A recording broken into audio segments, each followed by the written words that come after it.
Hi! Welcome to our channel. ఈరోజు మనం review చేయబోయే movie 'Mission Impossible the final రెకోనింగ్'.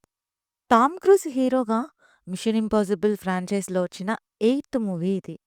స్టోరీలోకి వెళ్తే అన్ని పార్ట్స్‌లో లాగానే ప్రపంచాన్ని అంతం చేయడానికి ఒక విలన్ ప్లాన్ వేస్తాడు.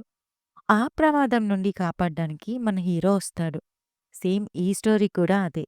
బట్ మిషన్ కంప్లీట్ చేసే ప్రాసెసే కొంచెం డిఫరెంట్ ఉంటుంది. సరే, ఈ మూవీలో అలాంటి ఎక్సైట్‌మెంట్స్ ఉన్నాయా అంటే యెస్. స్టోరీ అందరం ప్రెడిక్ట్ చేసేదే అయినప్పటికీ, top class making and Tom cruise మూవీస్‌లో మనం ఎక్స్‌పెక్ట్ చేసే యాక్షన్ సీక్వెన్స్ ఫుల్‌గా ఉన్నాయి. స్పెషల్లీ ఒక under water sequence and climax 30 minutes అయితే చాలా బావుంది. సీ టచ్ థ్రిల్లర్ మూమెంట్స్ ఉంటాయి. క్లైమాక్స్ అయితే highlight. Making wise, taking wise చాలా బావుంది.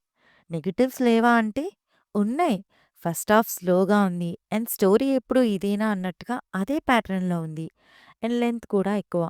ఓవరాల్‌గా మూవీ ఎలా ఉంది అంటే మంచి థియేటర్ థ్రిల్లింగ్ ఎక్స్‌పీరియన్స్ అయితే ఇచ్చింది నాకు. 'మిషన్ ఇంపాసిబుల్ 4: గోస్ట్ ప్రోటోకాల్' తర్వాత ఇది నచ్చింది. మీకు ఈ సిరీస్‌లో ఫేవరెట్ ఏంటో కామెంట్ చేయండి.